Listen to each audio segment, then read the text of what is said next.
Community के लड़के उसमें भर्ती होते थे और आज धीरे धीरे सरकार ने वैसी व्यवस्था कर दी है वहाँ 30% हमारी भागीदारी आगे रहते हैं। अगर आप देखिएगा कितने परमवीर चक्र विजेता है, कितने महावीर चक्र विजेता है और हाल फिलहाल के सालों में भी ये इसके लिए क्या सरकार से मांग करना चाहते हैं? सरकार से तो हम लोगों की मांग है, क्योंकि ये मांग जिस समय रेजांगला के और जो शहीद कुछ हमारे जवान हुए थे, 114 जवान शहीद हुए थे और कुछ उसमें से बच गए थे। ये मांग उस समय के ही प्रधानमंत्री से ये मांग थी, पंडित जवाहरलाल नेहरू से, उसके बाद इंदिरा गांधी से।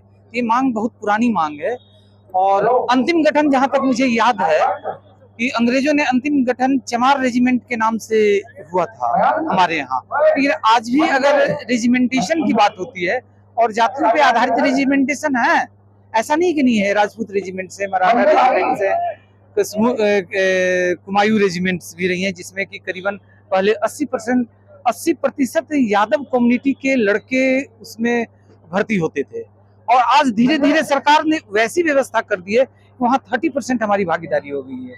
जबकि आप पूरे देश की बात करें तो 26 करोड़ के करीबन हम लोग यादव समाज से हैं, लोग हैं।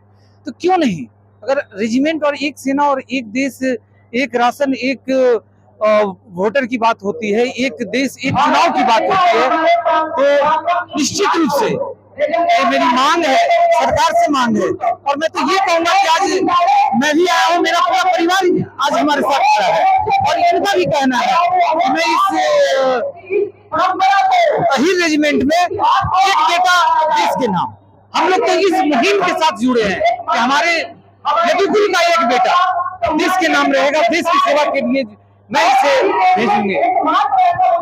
ये हमारा आज आप लोग का मैं ये कहना चाहूंगी कि ये रेजिमेंट की मांग कोई नई मांग नहीं है और ये सिर्फ हमारी यदुवंशी समाज के मान सम्मान की बात है।